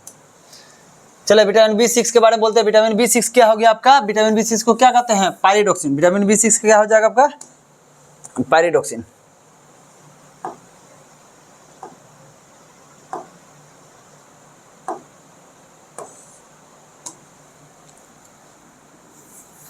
विटामिन B6 का रासायनिक नाम क्या हो गया, पायरिडोक्सिन। इसकी कमी से क्या होता है, रक्त की कमी होती है, ठीक है। और उसके बाद विटामिन B9 भी क्या होता है, उसका रासायनिक नाम क्या, फॉलिक एसिड, उससे भी रक्त की कमी होता है। आपको बोले थे विटामिन B6 रहे, ठीक है, या विटामिन B9 रहे, या विटामिन B12 रहे, ये तीनों से क्या होता है, रक्त की कमी होती है। चलिए अगला देखिए क्या चाहिए कि निम्नलिखित में डैश ऑक्सीजन के समय अधिकतर, ऑक्सीकरण के समय अधिकतम ऊर्जा देती है। आपको हम बताए थे 1 ग्राम, कितना, 1 ग्राम कार्बोहाइड्रेट, 1 ग्राम कार्बोहाइड्रेट का अगर यदि ऑक्सीकरण होता है तो वो कितना ऊर्जा देगा, यानी टूटेगा कार्बोहाइड्रेट, 4.2 किलो कैलोरी ऊर्जा देगा। ठीक है, ऊर्जा किसमें मापा जाता है, कैलोरी में मापा जाता है। कौन ऊर्जा, जो शरीर में उत्पन्न ऊर्जा जो होता है, ठीक ना, हमारी कोशिका में जब शरीर में उत्पन्न ऊर्जा किसमें मापा जाता है, कैलोरी में, पोषक तत्व में जो ऊर्जा पाया जाता है। यदि वही 1 ग्राम क्या चीज होगा, प्रोटीन, 1 ग्राम प्रोटीन में कितना कैलोरी होता है, 4.1 किलो कैलोरी ऊर्जा होता है। ठीक ना, वही अगदी 1 ग्राम वसा, उसका अगदी ऑक्सीकरण होता है तो इससे कितना ऊर्जा निकलता है, 8.2 किलो कैलोरी ऊर्जा निकलता है। ठीक है, उसके बाद क्षार, क्षार के बारे में आपको बताए थे कि यही क्षार होता है। चलिए देखिए क्षार, इसका डिटेल्सिंग करेंगे बहुत ज्यादा, कोई दिक्कत नहीं। देखिए अम्ल के बारे में बताए थे क्या चीज, अम्ल क्या होता है, स्वाद में क्या होता है, खट्टा होता है। और यह क्या होता है, जल में घुलकर कौन सा आयन देता है, हाइड्रोजन आयन H+ प्रदान करता है, जिसको क्या कहते हैं, आर्हेनियस समीकरण कहते हैं। ठीक ना, उसी प्रकार से क्षार भी, क्षार क्या होता है, स्वाद में कैसा होता है, कड़वा होता है। कैसा होता है, कड़वा होता है। यह क्या होता है, जल में घुलकर कौन सा आयन देता है, हाइड्रोक्साइड आयन OH- प्रदान करता है। ठीक ना, एक तरह से इस रिएक्शन को क्या कहते हैं, आर्हेनियस समीकरण कहते हैं। चलिए अगला क्या चीज है, प्रोटीन। प्रोटीन के बारे में बताते हैं एक चीज जो पूछा जाता है अक्सर। चलिए मिला, याद कर लीजिएगा, समझिए ध्यान से। जो दूध में है, दूध में कौन सा प्रोटीन पाया जाता है, आपका केसिन पाया जाता है। कौन सा, केसिन पाया जाता है। हड्डी, हड्डी में कौन सा प्रोटीन पाया जाता है, ओसिन प्रोटीन पाया जाता है। ठीक है, आपका जो मांस होता है, मांस में कौन सा प्रोटीन पाया जाता है, मायोसिन प्रोटीन पाया जाता है। ठीक है, उपास्थि यानी हड्डी से थोड़ा नरम, जैसे हड्डी हो गया ये मुड़ेगा नहीं, उपास्थि मुड़ता है। जैसे ये कान हो गया, ये नाक हो गया, ये उपास्थि का बना होता है, कार्टिलेज का बना होता है। उपास्थि, उपास्थि में कौन सा प्रोटीन पाया जाता है, कॉन्ड्रिन। कौन सा प्रोटीन पाया जाता है, कॉन्ड्रिन प्रोटीन पाया जाता है। ठीक है, नाखून हो गया आपका, नाखून हो गया। उसके बाद क्या चीज हो जाएगा, नाखून हो गया, बाल हो गया। ठीक ना, गाय का खूर हो गया। इसमें कौन सा प्रोटीन पाया जाता है, कैरेटीन। कैरेटीन, देखिए कैरोटीन किसमें, कैरेटीन है। ठीक ना, कैरेटीन है। वहीं अगर कैरोटीन बोले तो कैरोटीन किसमें किसमें पाया जाता है, पालक में पाया जाता है, गाजर में पाया जाता है।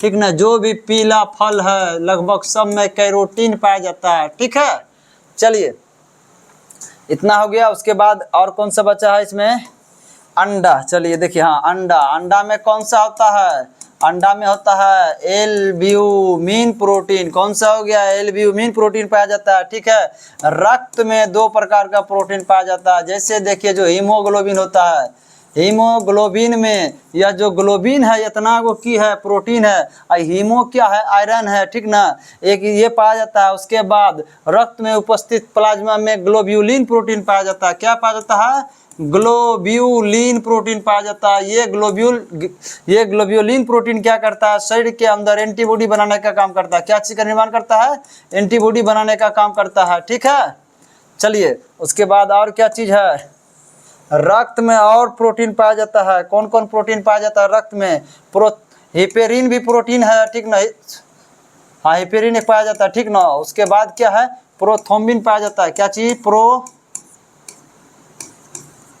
प्रोथ्रोम्बिन प्रोटीन पाया जाता है। ठीक ना, उसके बाद और क्या हो गया, फाइब्रिनोजिन प्रोटीन पाया जाता है। यही फाइब्रिनोजिन, यही प्रोथ्रोम्बिन और फाइब्रिनोजिन प्रोटीन, ये दोनों क्या करता है, रक्त का थक्का बनाने का काम करता है।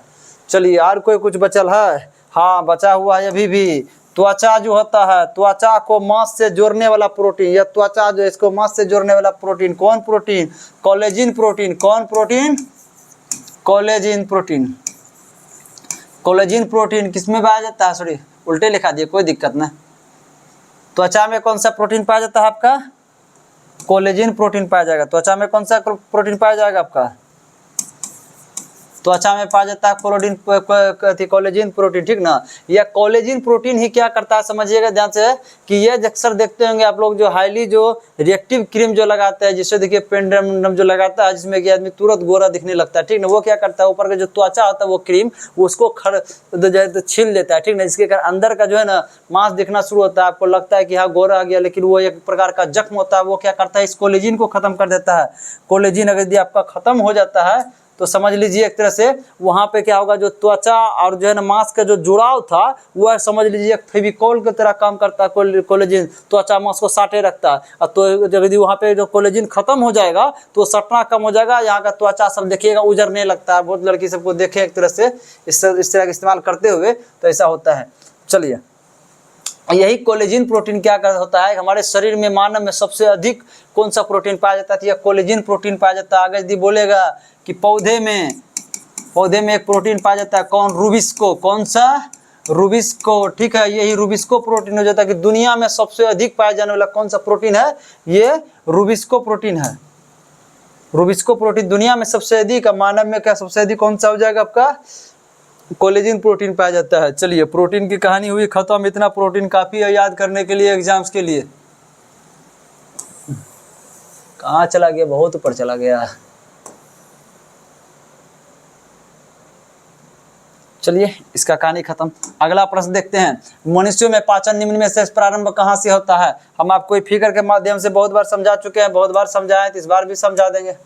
चलिए देखते हैं कहाँ से शुरू होता है और कहाँ खत्म होता है। फिगर के साथ बताने से क्या होता है, समझ में आता है अच्छा से, क्या हमको भी समझ में आता है। फिगर से जो है ना थोड़ा ज़्यादा अच्छा लगता है। चलिए देखते हैं पाचन का प्रक्रिया। देखिए, जहाँ से आहार नाल शुरू होगा वहीं से ना होगा। आहार नाल शुरू होता है मुंह से, आहार नाल खत्म कहाँ होता है, एनस से, ठीक है।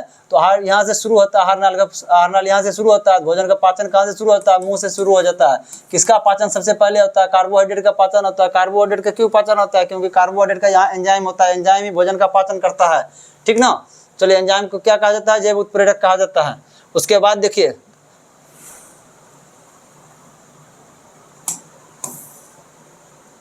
चलिए हर पार्ट को बताते हैं। इसमें क्या हो गया, ये हो गया मुंह हो गया, ठीक ना। ये हो गया इसका मुंह हो गया, ठीक है।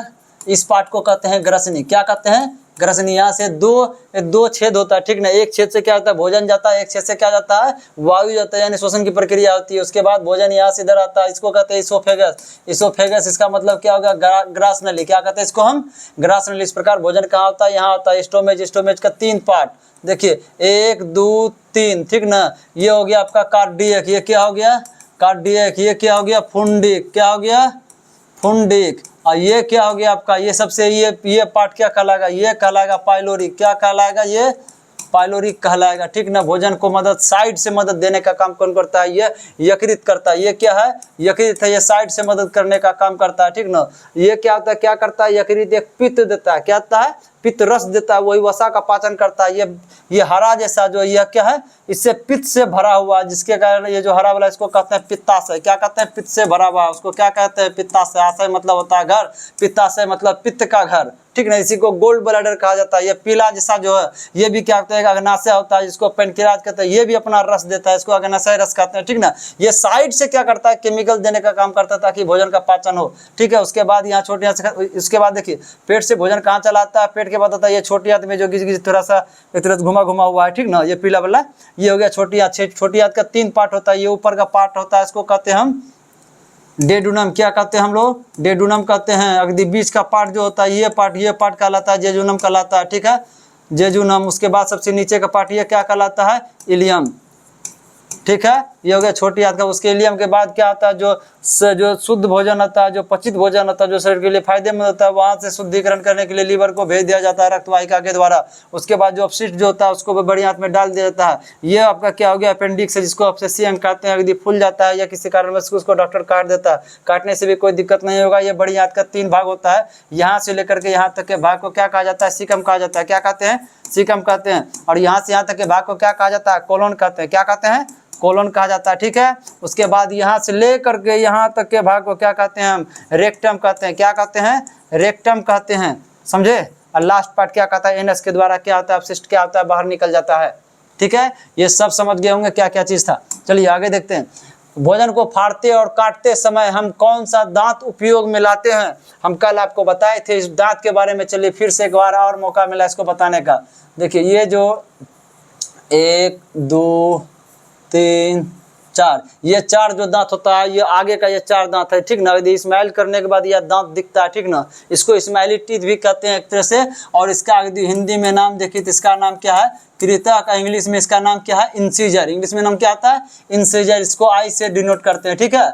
उसके बाद उसके इंसीजर के बगल में ये क्या होता है? सॉरी, ये बहुत छोटा हो गया, ये हल्का बड़ा, ये क्या होता है? हल्का बड़ा होता है, नुकीला होता है, ठीक ना। इसको कहते हैं कैनायन। क्या कहते हैं इसको? कैनायन। इंग्लिश में कैनायन, हिंदी में क्या कहेंगे इसको? रदनक कहेंगे। क्या कहते हैं? रदनक, ठीक ना। कैनायन तो सी से इसको सूचित करते हैं, ठीक है। उसके बाद यहाँ से शुरू होता है प्रीमोलर। क्या होता है? प्रीमोलर। कब होता है? दूग होता है। प्रीमोलर कब होता है? दूग होता है, ठीक। उसके बाद जो शुरू होता है, क्या चीज शुरू होता है? मोलर। क्या होता है शुरू? मोलर। देखिए ये क्या होगा? पीएम। पीएम मतलब क्या हो गया? प्रीमोलर, जिसको हिंदी में क्या कहते हैं? अग्र चवर्णक। प्री मतलब होता है अग्र, प्री मतलब क्या होगा? अग्र चवर्णक। अग्र चवर्णक, ठीक ना। चवर्णक मतलब होता है चौवा, अग्र मतलब हुआ आगे, मतलब अगला चौवा। सबसे अंदर में जो होता है हो गया पिछला चौवा, ओकरा खाली चवर्णक कहते हैं। आगुम था तो अगला चौवा बोल दिया, अग्र चवर्णक बोल दिया। पीछुम जो होता है ना चौवा का होता है 3 गो होता है, 1 गो 2 गो 3 गो। अब इस साइड 3 गो तो वो साइड 3 गो, 1 गो 2 गो 3 गो हो गया ना। ये जितना फाउंडेशन बना, ये ऊपर का जबड़ा का फाउंडेशन बना, सेम उतने नीचवो होगा, ठीक है। समझिएगा ध्यान से। इसको क्या कहें? कृतक। ये दोनों जो निकला हुआ था इसको क्या कहें? रदनक। इसको क्या कहें हम लोग? अग्र चवर्णक। तो इसको क्या कहेंगे हम लोग? चवर्णक। क्या कहते हैं हम लोग? चवर्णक। अब इसमें कृतक, कृतक का काम क्या होता है? काटना, ठीक है। इसका काम क्या आता है? काटना। उसके बाद देखिए रदनक। रदनक का क्या काम होता है? चीरना एवं फाड़ना। क्या होता है? चीरना या फाड़ना। चलिए चवर्णक का काम क्या होता है? चबाना। क्या होता है? चबाना। और एकरो वही काम होता है, ठीक ना। जो बच गया वो चबा देगा, दोनों मिलकर चबाने का काम करता है, ठीक है। चलिए प्रश्न क्या था? भोजन को फाड़ते और काटते समय, फाड़ रहा है ना, फाड़े के लिए कौन? फाड़े के लिए कौन होता है? देखिए कहाँ मिल रहा है? रदनक को है, रदनक। रदनक को इंग्लिश में क्या कहते हैं? कैनाइन कहते हैं। है कोई ऑप्शन में? प्रीमोलर तो नहीं होगा, कैनाइन है, ठीक है। उसके बाद क्या है? काटते समय। काटने का तो काम कौन कर रहा है आपका? कृतक। कृतक हो जाएगा। और उसके बाद हो जाएगा आपका रदनक। कृतक रदनक कहाँ है? यानी कैनाइन हो जाएगा और कृतक, यही तो हो गया। आंसर क्या हो जाएगा इसमें? डी हो जाएगा, ठीक है। ये क्या कर रहा है? फाड़ रहा है। फाड़ने का काम कौन करता है? रदनक या सी मतलब हो गया कैनाइन। ये चीरना या फाड़ने का काम करता है। फाड़ने का काम कौन कर दिया? कृतक कर दिया। उसके बाद क्या था? काटने का काम कौन कर रहा था? कृतक कर रहा था। कौन कर रहा था? कृतक, जिसको इंसीजर कहते हैं। काटने का काम कर रहा था। हुआ है क्या चीज यहाँ? कंफ्यूजन। ये कृतक जो होता है इसको इंसीजर कहते हैं इंग्लिश में, कृतक का दे दिया है हिंदी नाम, और कैनाइन को कहते हैं रदनक, और उसका दे दिया है इंग्लिश नाम। इसलिए थोड़ा कंफ्यूजन होता है। कोई भी चीज का हिंदी इंग्लिश इसलिए दोनों याद रखना पड़ता है, ठीक ना। इसको कृतक को कहते हैं इंसीजर, और इसको रदनक को क्या कहते हैं? कैनाइन, ठीक है। इसको अग्र चवर्णक को क्या कहते हैं? पीएम मतलब प्रीमोलर, और इसको क्या कहते हैं? मोलर। इसको क्या कहते हैं? मोलर, MOLAR, ठीक ना। प्रीमोलर के PREMOLR, प्रीमोलर, ठीक ना। अब देखिए समझिएगा ध्यान से। इसी के ध्यान पे एक और चीज कल थोड़ा रिपीट की, एक बार और रिपीट कर दे, समझिएगा ध्यान से। यहीं से यदि पूछता है कि नहीं, इसको नीचे रखना होगा, फिगर सिर्फ नीचे आ जाए। चलिए अगर यही पूछता है कि बच्चे में क्या आता है? बच्चे में कितना दांत होता है? बच्चे में कितना दांत होता है? समझिएगा ध्यान से। बच्चों में कितना होता है? समझिएगा ध्यान से। बच्चा में ये चारों होता है, ठीक ना। ये 4 हो गया। इसको क्या कहते हैं हम लोग? कृतक। क्या कहते हैं? कृतक यानी इंसीजर। यानी आई कितना हो गया? ऊपर 4, तो नीचे वो कितना? 4, 8 गो। अगर वही देखिए ये क्या होगा? कैनाइन। ये क्या होगा? रदनक। ये क्या होगा? रदनक। क्या इसी को क्या कहते हैं? कैनाइन। क्या होगा? 2 गो ऊपर में 2 गो नीचवो में, तो यानी कैनाइन क्या हो गया? 4 गो, 2 गो ऊपर 2 गो नीचे में। उसके बाद ये जो प्रीमोलर जो होता है, ठीक ना, प्रीमोलर बच्चा में नहीं होता, याद रखिएगा। प्रीमोलर बचपन में नहीं आता है। इसका मतलब प्रीमोलर कितना हो जाता है? प्रधानमंत्री बच्चा में क्या था? 0 था। अभी बड़ा हुआ तब ना कुछ बना है, बस याद रखिएगा। प्रधानमंत्री क्या था? जो नरेंद्र मोदी जो है वो बच्चा में क्या था? 0 था। अभी कुछ बड़ा होकर कुछ बना, ठीक ना। प्री मोलर क्या होगा 0। अब मोलर जो होता है शुरू बच्चा में दुएगो आता है, क्या ई दुएगा आता है, ये वाला नहीं आता है। ये जो सबसे लास्ट है इसको अकल चौवा कहते हैं। क्या कहते हैं? अकल चवर्णक बोलिए या अकल चौवा बोलिए। ये लगभग 20 साल से बेसी अधिक उम्र हो जाएगा ना तब आता है, ठीक है। सबसे अंतिम में यही आता है, सबसे अंतिम में भी आता है, ठीक ना। तो मोलर में 3 गो होता है, लेकिन बचपन में यही 2 आएगा, बच्चा में क्या होगा यही 2 गो आएगा। तो अब 2 गो इधर 2 गो उधर, 2 2 4, ऊपर में 4 हो गया। वो एगो नीचे सिर्फ ऊपर का जबड़ा बता है, सिर्फ ऊपर का जबड़ा फिगर है, नीचे का जबड़ा का नहीं है। तो दुगना कर दीजिए, जितना ऊपर उतना नीचे रहता है। तो कितना हो गया 2 2 4 ऊपर 4 नीचा, मोलर में कितना हो गया 8। अब इसका दंत सूत्र पूछा जाता है, तो दंत सूत्र निकालने के लिए इसकी संख्या में 4 से भाग दीजिए। 4 दूनी 8, 4 का 0, 4 दूनी 8। ऊपर जितना दांत उतना दांत कितना कहाँ नीचे भी, तो नीचे भी उतना दांत। इसका मतलब कौन सी हुआ 2 1 0 2, नीचे भी। इस सबको क्या कीजिए 2 से गुना कर दीजिए। चेक करना है कितना दांत ऊपर कितना दांत नीचे होता है। कितना 8 4 12 8 कितना हो गया कुल 20, यानी दूध का दांत। इसको क्या कहते हैं? बच्चा में जो दांत आता है उसको क्या कहते हैं हम लोग? दूध का दांत कहते हैं। यह दांत टूटता है, फिर इसी की जगह फिर 20 गो दांत आता है, ठीक है। इसको गुना कीजिए, दूधनी 4 जोड़ 2 जोड़ 0 जोड़ दूधनी 4, कितना हो जाएगा इसमें 4 4 8 2 10। ऊपर में कितना हुआ 10, नीचे में भी सेम से द्वेष गुना है। तो दूधनी 4 जोड़ 2 जोड़ 0 जोड़ 4, कितना हो जाएगा? नीचे में भी कितना हो जाएगा बटे, एक में कितना हो जाएगा 10, यानी ऊपरों 10 तो नीचे 10 बच्चा में होता है, ठीक ना। वही स्थिति जहाँ बड़ा में लाइएगा,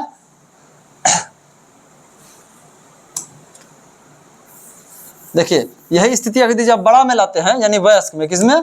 वयस्क में तो ये चारों ओर हवे करेगा, ऊपरों 4 नीचो 4, वयस्क फिक्स ही चारों 4 रहेगा। तो वयस्क में लाइएगा तो इंटीजर कितना हो जाएगा 8, ठीक है। केनाइन बच्चा रहे बड़ा दोनों से में रहेगा, ये 2 गो ऊपर 2 गो नीचे, कितना हो जाएगा? केनाइन कितना हो जाएगा 4 गो होता है। तो वयस्क में तो प्री मोलर आ जाता है, वयस्क में जैसे जाएगा यानी प्रधानमंत्री क्या होता है? बड़ा हो जाता है तो कुछ उसका वैल्यू होता है, उसको गिनेंगे तो कितना हो जाएगा 2 इधर 2 उधर, 2 2 4 गो ऊपर 4 गो नीचे, कितना हो जाएगा 8, यानी कितना हो जाएगा प्री मोलर कितना होगा? पीएम कितना हो गया 8। अब मोलर कितना हो गया? एगो एक्स्ट्रा में भी आ जाता है ना, बाद में भी आ जाता है, क्या हो गया 3 3 3 6 ऊपर 6 नीचे 6, कितना हो जाएगा? ये हो जाएगा 12। इसका दंत सूत्र निकालने के लिए इसको 4 से भाग दीजिए, कितना से 4 से भाग, 4 दूनी 8 4 का 4 4 दूनी 8 4 3 12, फिर बटे जितना ऊपर दांत उतना नीचे दांत, जितना ऊपर दांत उतना नीचे दांत, यानी 2, इसका क्या हो जाएगा 2 1 2 3 लिख दीजिए, जितना ऊपर उतना नीचे, 2 से गुना कीजिए, गुना 2, इसको काउंटिंग कीजिए 12 8 20 4 24 24 8, कितना हो जाएगा 32। इसको गुना कीजिए, 2 दूनी 4 प्लस 2 1 का 2 2 दूनी 4 प्लस 3 दूनी 6 बराबर कितना हुआ? बराबर 4 2 6 4 10 6, कितना हो गया? ऊपर 16, ऊपर दांत की संख्या 16, नीचे कितना हो जाएगा? सेम उतना हो जाएगा, 2 दूनी 4 2 1 का 2 2 दूनी 4 2 तिया कितना हो जाएगा 6, कितना हो जाएगा? नीचे में भी कितना दांत हो गया? ऊपर हो गया 16, तो नीचे कितना हो जाएगा? ऊपर 16 तो नीचे भी कितना हो गया 16 16 16 32, कुल मिला के दांत कितना हो गया 32। चलिए कहानी खत्म। अगला देखते हैं। जब आप रोटी चबाते हैं तो वह मीठा स्वाद देने लगती है, क्योंकि आप समझिएगा ध्यान से, मीठा क्या होता है? आपको कार्बोहाइड्रेट मीठा लगता है। क्या होता है? कार्बोहाइड्रेट मीठा लगता है। आपको हम एक और चीज समझा देते हैं, समझिएगा ध्यान से। ये जो कार्बोहाइड्रेट के बारे में जो हम बताए थे, चलिए बैक कहानी चल जाते हैं, कितना लिखेंगे बार बार, मिटाए तो नहीं थे ना? चलिए ध्यान लग रहा है मिटा दिए थे क्या? हाँ चलिए नहीं, चलिए काम हो जाएगा। देखिए यह जो होता है आपको मोनोसेक्राइड और डाइसेक्राइड, ये दोनों जल में भी घुलनशील होता भी है, ठीक ना, ये भी फिक्स है। लेकिन याद रखिएगा मोनोसेक्राइड और डाइसेक्राइड ये दोनों मीठा भी होता है। क्या होता है? ये दोनों मीठा होता है। ये दोनों क्या होता है? अधिकतम लगभग 90% कार्बोहाइड्रेट मीठा होता है। ये स्टार्च और ग्लाइकोजन क्या होता है? मीठा नहीं होता। जब इसका पाचन होता है, जब ये सब भी ग्लूकोज में बदलता है, तब यह मीठा होता है। पहले यह मीठा नहीं होगा, पहले यह मीठा नहीं होगा। जब इसका पाचन होगा ना, इस सब भी पाचन होने के बाद, पहले जैसा है ना पोली में, यह पाचन होने के बाद बनेगा फिर डा होने के बाद बनेगा क्या? मोनो। ये सभी पाचन होने के बाद धीरे धीरे छोटे मोलिक्यूल में बदलते जाता है। ये हो गया बड़ा मोलिक्यूल। पाचन क्या करता है? बड़े मोलिक्यूल को छोटा करता है ना। रोटी किससे बनता है? गेहूं से। गेहूं में क्या पाया जाता है? उसमें स्टार्च नहीं पाया जाता है। चावल में क्या होता है? चावल में स्टार्च पाया जाता है, उसका भी तो पाचन होता है, ठीक है। चावल भी तो मीठा लगता है। तो वो स्टार्च क्या होता है? वो सब बड़ा अणु हो गया कार्बोहाइड्रेट का, ठीक है। तो वो बड़े अणु को क्या करता है? छोटा अणु। ये हुआ, उसके बाद इससे छोटा अणु। ये 10 गो से मिलके बनता है तो बड़ा अणु हो गया। ये 2 गो से मिलके बनता है तो उससे छोटा अणु हो गया। ये 1 गो से मिलके बनता है तो सबसे छोटा अणु हो गया। इसी तरह से कन्वर्ट होता है। वही प्रक्रिया क्या होता है? जो रोटी होता है, ठीक ना, जो रोटी का जब पाचन होता है, पाचन होने के बाद क्या हो जाएगा? वो मीठा लगने लगता है। मीठा लगने का मतलब क्या हो गया, वो कार्बोहाइड्रेट है। देखिए समझिए ध्यान से, मुंह में क्या चीज होता है, जो भी कार्बोहाइड्रेट होता है ना मुंह में, उसका जो पाचन होता है, मुंह में कार्बोहाइड्रेट का जो पाचन होता है, कार्बोहाइड्रेट का पाचन कौन करता है मुंह में, लार। क्या कौन करता है, लार। लार में कौन सा एंजाइम पाया जाता है, सेलेब्री एमाइलेज एंजाइम। सलाइवा मतलब क्या होता है, थूक जिसको कहते हैं आप लोग, ठीक ना, यानी थूक में पाया जाने वाला एंजाइम सेलेब्री एमाइलेज एंजाइम कहिए या टाइलिन एमाइलेज एंजाइम कहिए या टाइलिन कहिए, ठीक ना। तो वो इसको क्या करता है, कार्बोहाइड्रेट को, जो टाइलिन एंजाइम क्या होता है, टाइलिन।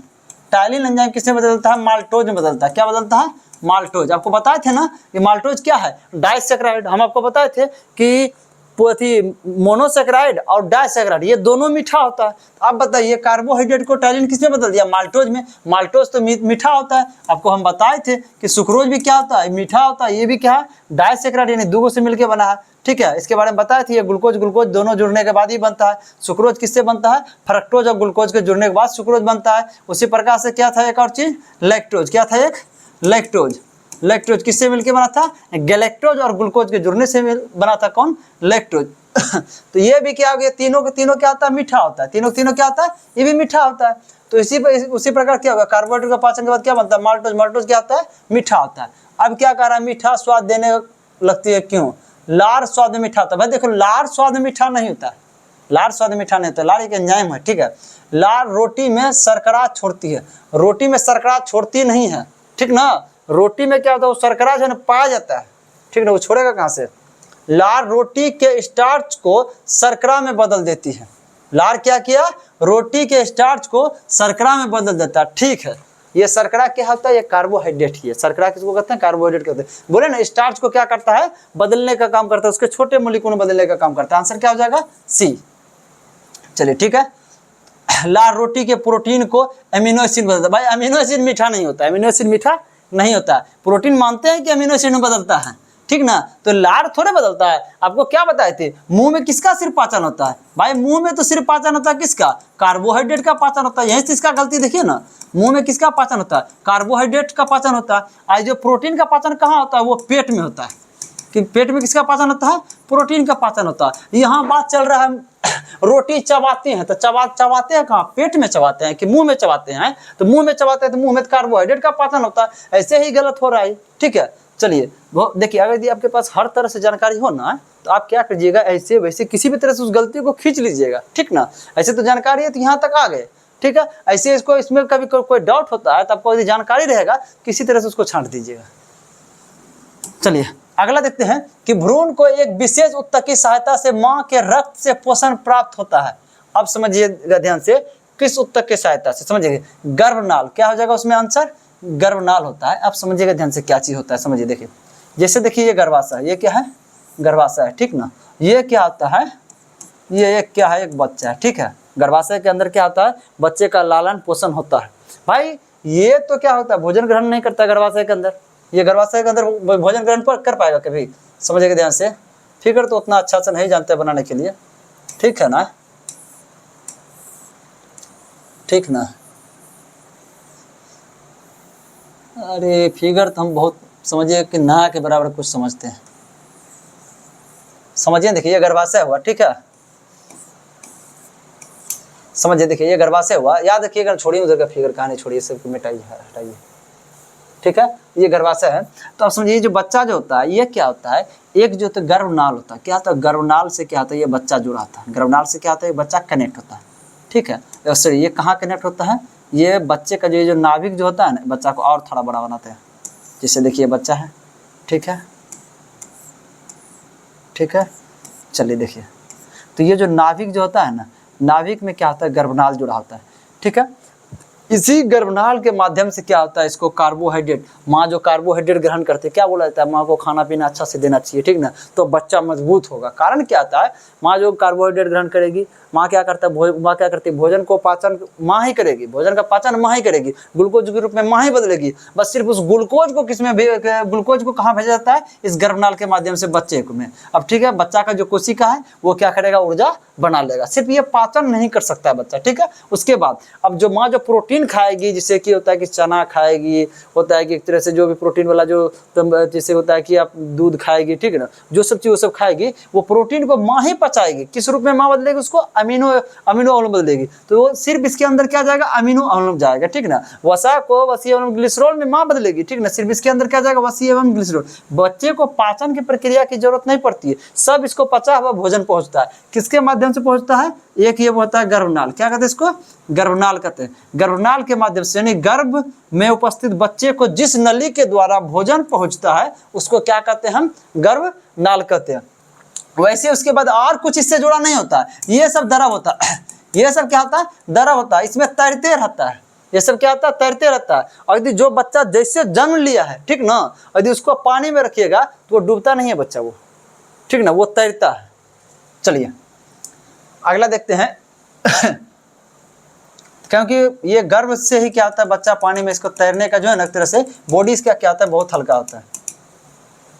चलिए अब अगर इसके साइंस के आधार पे जाइएगा तो यही कहिएगा कि बच्चे का जो है ना घनत्व तो क्या हो गया कि अंदर जो जल, जैसे जल जो होता है, ठीक ना, उस जल के घनत्व तो क्या होता है? बच्चे का घनत्व क्या होता है? कम होता है, ठीक है, जिसके कारण बच्चा तैरता है। चलिए गर्भनाल हो गया। गर्भाशय ग्रीवा, गर्भाशय ग्रीवा जल्दी से आते हैं। एक फिगर हम डाउनलोड किए थे, चलिए दिखाते हैं उस फिगर के माध्यम से।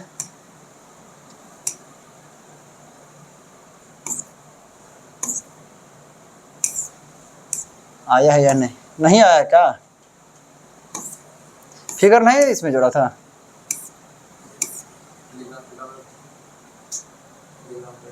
नहीं है। चलिए छोड़िए, दिखाते हैं कहीं दूसरे से हैं। इसमें भी तो होगा, देखिए।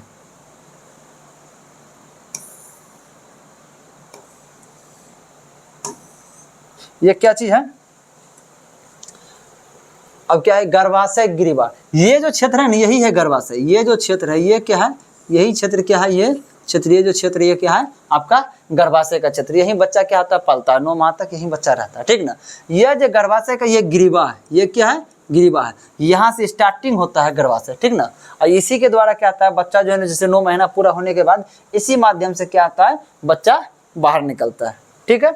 चलिए ये क्या हो गया? गर्भाशय, ये ग्रीवा हो गया, ये गर्भाशय ग्रीवा।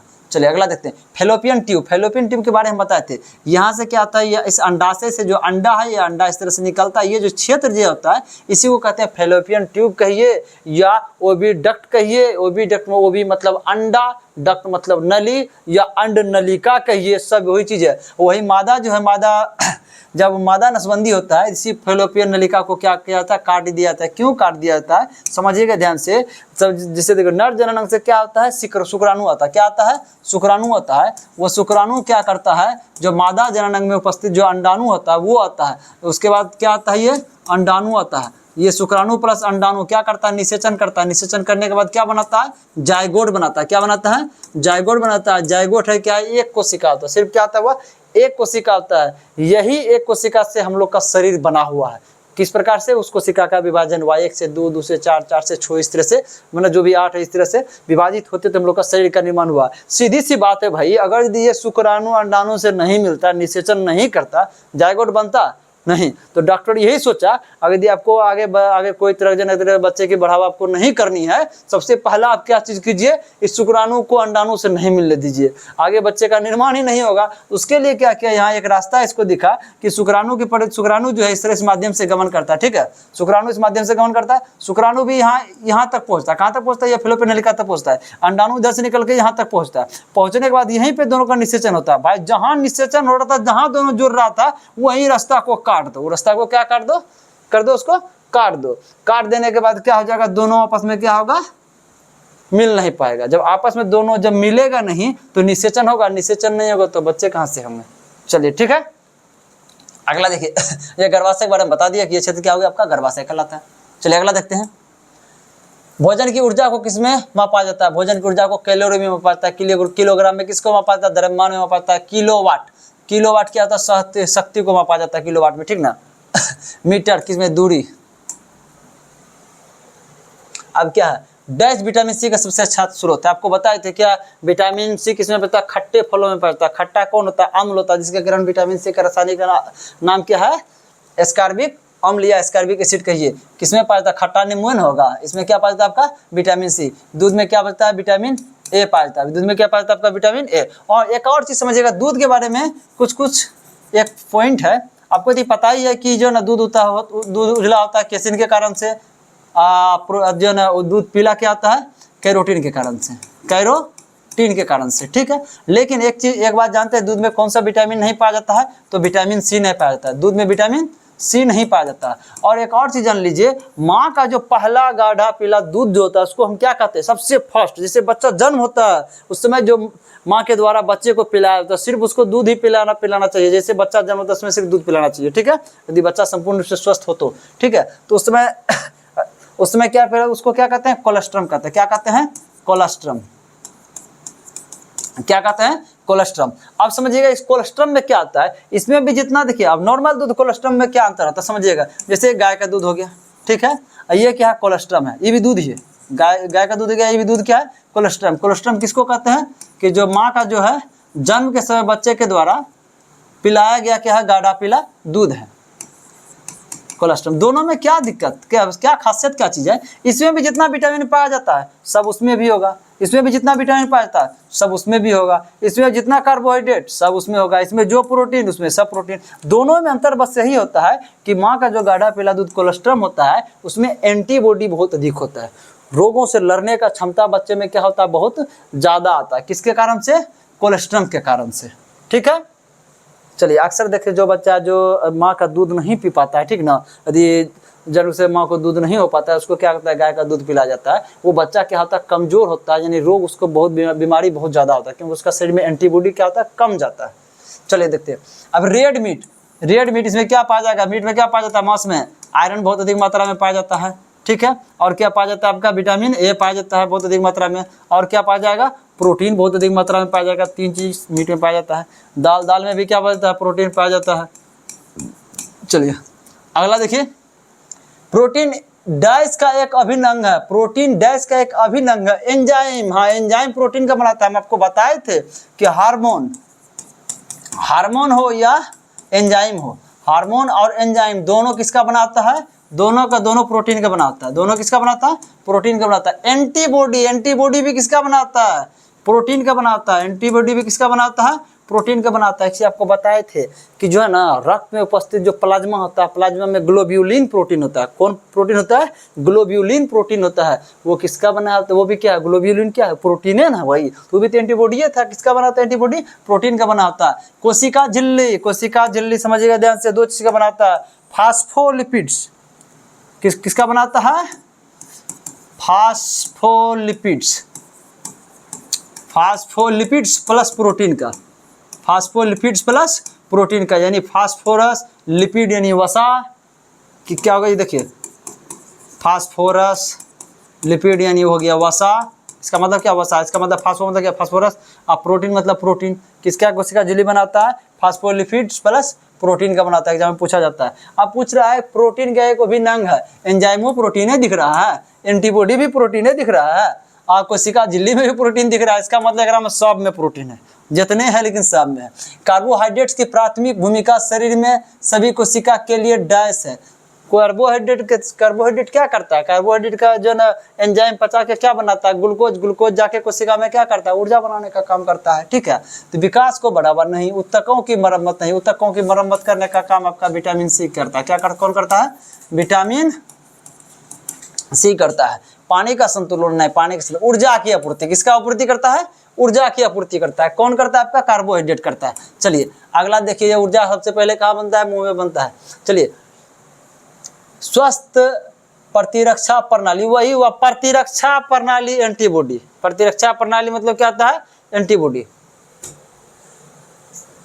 ठीक ना। के लिए कौन सा विटामिन आवश्यक है? कौन है? विटामिन सी हो जाएगा। विटामिन ए क्या होगा? इसको रेटिनॉल कहा जाता है।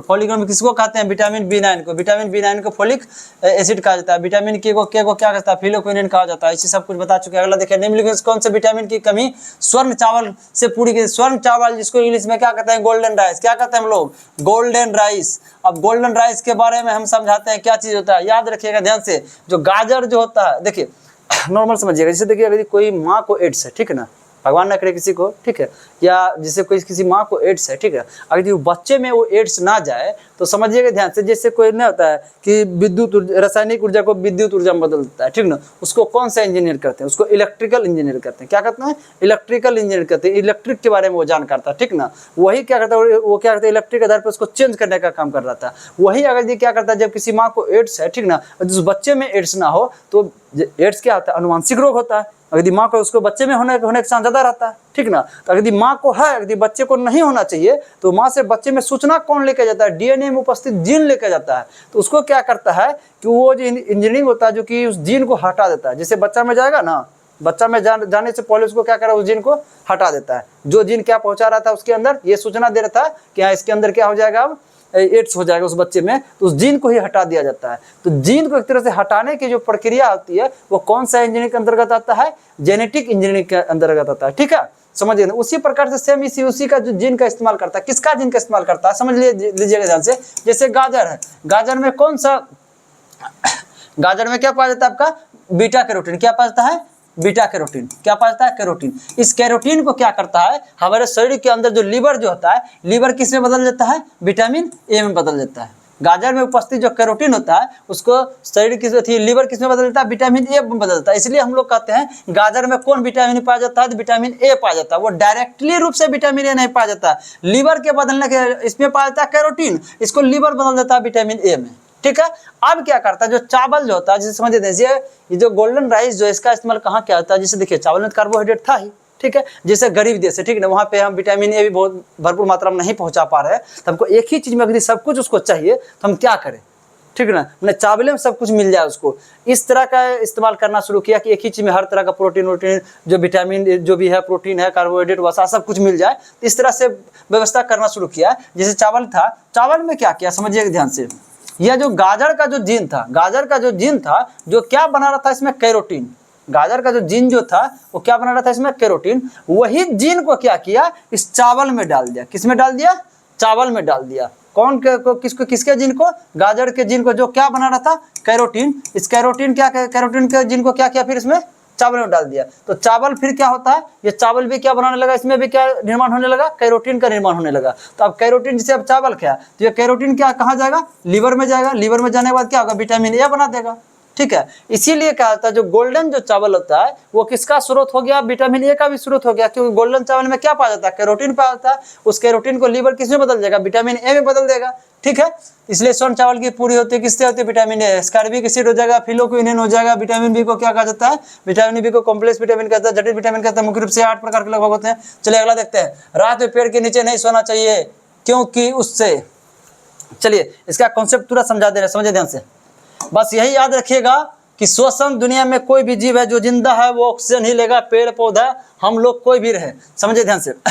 2 स्टेप में चलते हैं, भोजन, उसके बाद श्वसन पौधे का चलते। देखिए भोजन, भोजन बनाने के लिए क्या करता है पौधा? वायुमंडल से कार्बन डाइऑक्साइड लेता है, जड़ से जल लेता है, जड़ से क्या लेता है? जल लेता है, और उसके बाद क्या होता है? सूर्य प्रकाश लेता है। क्या करता है? सूर्य प्रकाश, ठीक है। ये क्या कर रहा है? भोजन बना रहा है। भोजन बनाने के लिए हम लोग भी ग्लूकोज ही बनाते हैं। जो भी कार्बोहाइड्रेट खाते हैं वो किस में बदलता है? ग्लूकोज में। भोजन से हमें ग्लूकोज प्राप्त होता है, बस यही याद रखिए। पौधे को भी ये जो भोजन बनाया इसको भी इसको ग्लूकोज ही बनाया प्राप्त होगा। C6H12O6 इसको क्या कहते हैं हम लोग? ग्लूकोज कहते हैं। क्या कहते हैं? ग्लूकोज कहते हैं। कोई भी हो, हम या हो या पौधा हो, कोई भी भोजन के लिए ग्लूकोज बनाएगा। उसके साथ साथ क्या बनता है? ऑक्सीजन बनता है। क्या बनता है? ऑक्सीजन होता है। यही ऑक्सीजन को क्या करता है पौधा? कहाँ छोड़ देता है? वायुमंडल में छोड़ देता है। उसके बाद जब श्वसन की बारी आती है, श्वसन हम लोग क्यों करता है या पौधा क्यों करता है? श्वसन एक ही चीज के लिए करता है, ऑक्सीजन के लिए करता है। पौधा हो या हम हो, वो क्या करता है? वो श्वसन ऑक्सीजन में हम लोग या पौधा क्यों ग्रहण करता है? क्योंकि समझिएगा भोजन जैसे हमको ग्लूकोज मिला है उसको तोड़ता है कौन? सिर्फ ऑक्सीजन ही तोड़ सकता है। अगर इसको जब तक तोड़िएगा नहीं तो ऊर्जा नहीं मिलेगा, चाहे हम हो या पौधा हो, दोनों को ऊर्जा प्राप्ति होने चाहिए। वो कब प्राप्ति होगा? जब ग्लूकोज को ऑक्सीजन के द्वारा तोड़ा जाएगा। तो ऑक्सीजन कब लेते हैं हम? श्वसन के दौरान। कब लेते हैं? श्वसन के दौरान। पौधा भी श्वसन के दौरान क्या लेता है? ऑक्सीजन ही लेता है। आप बोलिएगा कि जो भोजन बनाने के दौरान जो ऑक्सीजन बना था, इसी ऑक्सीजन को कुछ क्या करता है? वायुमंडल के अंदर छोड़ देता है, ठीक ना। ये वायुमंडल में ऑक्सीजन को क्या करेगा, ये छोड़ देगा, उससे कुछ और प्राप्त भी कर लेगा, ठीक है ना। प्राप्त करने के बाद श्वसन के दौरान कुछ प्राप्त भी करता है, कुछ ये भोजन के दौरान ये छोड़ता भी है। अभी ऑक्सीजन क्या करेगा, इसको तोड़ेगा, तोड़ने के बाद क्या बनाएगा, ये भी एटीपी के रूप में ऊर्जा बनाएगा। सेम प्रोसेस हम लोगों में भी क्या होता है, एटीपी के रूप में ऊर्जा बनता है, और क्या बनता है, कार्बन डाइऑक्साइड बनता है, ठीक है। तो आप समझिएगा ध्यान से, जो मुख्य रूप से अब देखिए, यह जो होता है सूर्य का प्रकाश, सूर्य कब उगता है, दिन में उगता है। यह प्रक्रिया कब होती है, दिन में होती है, ठीक है। अब देखिए ऐसा नहीं कि ये भोजन बनाने की प्रक्रिया दिन में होता है, श्वसन दिन में नहीं होता है, दिन में भी होता है, ठीक ना। लेकिन रात का क्या कंडीशन होता है, दिन में ज्यादा भोजन जो बनता है इसलिए ज्यादा ऑक्सीजन बन जाता है, इसलिए हम लोग क्या करते हैं, इस ऑक्सीजन का फायदा उठा लेते हैं। लेकिन रात में क्या था, सूर्य उगता नहीं है, सूर्य उगता रात में नहीं है, अब भी जानते हैं, जिसके कारण से क्या होता है, ये भोजन बनाएगा नहीं। भोजन बनाने के दौरान ऑक्सीजन निकल रहा था, लेकिन उस समय रात में क्या होगा, भोजन बनाएगा नहीं, वो सिर्फ सांस लेगा। क्या करेगा, सिर्फ वो सांस लेगा। लेकिन सांस में क्या लेगा, ऑक्सीजन। वो ऑक्सीजन क्या करेगा, ग्लूकोज को तोड़ेगा तो कौन सा गैस निकलेगा, कार्बन डाइऑक्साइड निकलेगा। इसीलिए कहा है रात में पेड़ के नीचे नहीं सोना चाहिए, क्योंकि पेड़ क्या छोड़ता है, कार्बन डाइऑक्साइड छोड़ता है। भाई कार्बन डाइऑक्साइड ही छोड़ेगा, मजबूरन है, उसका ऑक्सीजन ले रहा है, अब ग्लूकोज था उसको तोड़ेगा तो कार्बन डाइऑक्साइड ही बनवे करता है, तो छोड़ेगा क्या, ठीक है। एटीपी का ऊर्जा के रूप में उस शरीर का, जिसे हम लोग कार्य करने के लिए इस्तेमाल करते हैं एटीपी का, वो लोग भी एटीपी का इस्तेमाल करता है, कार्बन डाइऑक्साइड छोड़ देता है। इसलिए कहता है कि रात में क्या होना चाहिए, पेड़ या पौधे के नीचे नहीं सोना चाहिए। चलिए अगला देखते हैं, कौन सी सामग्री रोटी को फूली हुई बनाती है। याद रखिएगा, रोटी को फूली हुई कौन सा सामग्री बनाएगी, जैसे देखिए खमीर। खमीर इसको क्या कहते हैं हम लोग, यीस्ट कहते हैं। क्या कहते हैं हम लोग, यीस्ट कहते हैं। देखिए रोटी जो फूलता है उसमें कौन सा गैस होता है, कार्बन डाइऑक्साइड। अगर यदि ठीक ना, यीस्ट जो होता है, यीस्ट को यदि हीट किया जाता है, ठीक ना, जैसे कि जो आटा होता है, आटा में क्या मिलाते हैं, यीस्ट मिला दीजिए, ठीक ना। अगर यीस्ट मिला देते हैं तो वो क्या होता है, अधिक फूलता है। क्यों, क्योंकि यीस्ट रिएक्शन करने के बाद कौन सा गैस बनाता है, कार्बन डाइऑक्साइड। वो क्या होता है, रोटी में प्रवेश कर जाता है, ठीक ना। उसके बाद एक और चीज, जैसे जो है ना, जो आटा जो होता है, आटा में क्या मिला दीजिए, सोडियम बाइकार्बोनेट। सोडियम बाइकार्बोनेट, उसमें भी क्या हो जाएगा, रिएक्शन करने के बाद क्या बनाएगा, कार्बन डाइऑक्साइड बनेगा। इसमें भी क्या हो जाएगा, रोटी फूल जाएगा। समझिए, रिएक्शन के बाद कार्बन डाइऑक्साइड बन रहा है, इसका मतलब रोटी फूल रहा है, इसका मतलब रोटी जो फूल रहा है उसमें भी कौन सा गैस होगा, बात वही हो जाएगा, कार्बन डाइऑक्साइड हो जाएगा। चलिए अगला क्या चीज है, डैश विटामिन ए का सक्रिय रूप है। विटामिन ए का सक्रिय रूप कौन सा होगा, रेटिनॉल होगा ना। राइबोफ्लेविन तो क्या होगा, विटामिन बी2 का है। नियासिन क्या है, विटामिन बी3 का, जिससे पेलाग्रा होता है। बी2 से क्या, सिबिलिस होता है। ये क्या, पैराडॉक्सिन है। पैराडॉक्सिन क्या होगा, विटामिन बी6 का होगा। यदि इसकी कमी से क्या हो जाता है, रक्त क्या होगा आपके शरीर में, कम बन जाएगा। रक्त अल्पता बोलिए, रक्त कमी बोलिए, रक्त क्षीणता बोलिए, सभी की चीजें डैश बालों के मुख्य संरचनात्मक पदार्थ है। आपको बताए थे कि कैराटीन क्या हो जाएगा, कैराटीन। कैराटीन होता है बाल में, खूर में, नाखून में कैराटीन होता है। उसके बाद कैरोटीन किस में होता है, गाजर में। थियामिन इसको छोड़िए। बायोटीन क्या होता है, B7 में। विटामिन, चलिए विटामिन का तो लिस्ट बता दिया। चलिए आज देखिए 2 चैप्टर आज खत्म हो गया आपका। पोषक तत्व जो था चैप्टर आज उसी में खत्म लगभग हो गया। कल बस 5 से 7 को प्रश्न चलेगा, पोषक तत्व भी खत्म हो जाएगा। कौन कौन चैप्टर खत्म हो जाएगा आपका, 2 गो, पाचन एवं पोषण। उसके बाद क्या होगा, पोषक तत्व, ठीक है। 2 चैप्टर कंप्लीट हो गया। चलिए आज थोड़ा लंबा क्लास चला है, क्या है, हम सोचे थे आज खत्म ही कर देंगे। रोज एक एक चीज चलना ठीक नहीं लगता है, ठीक है। चलिए थैंक यू, इसी तरह आप लोग देखते रहिए। थैंक यू, धन्यवाद।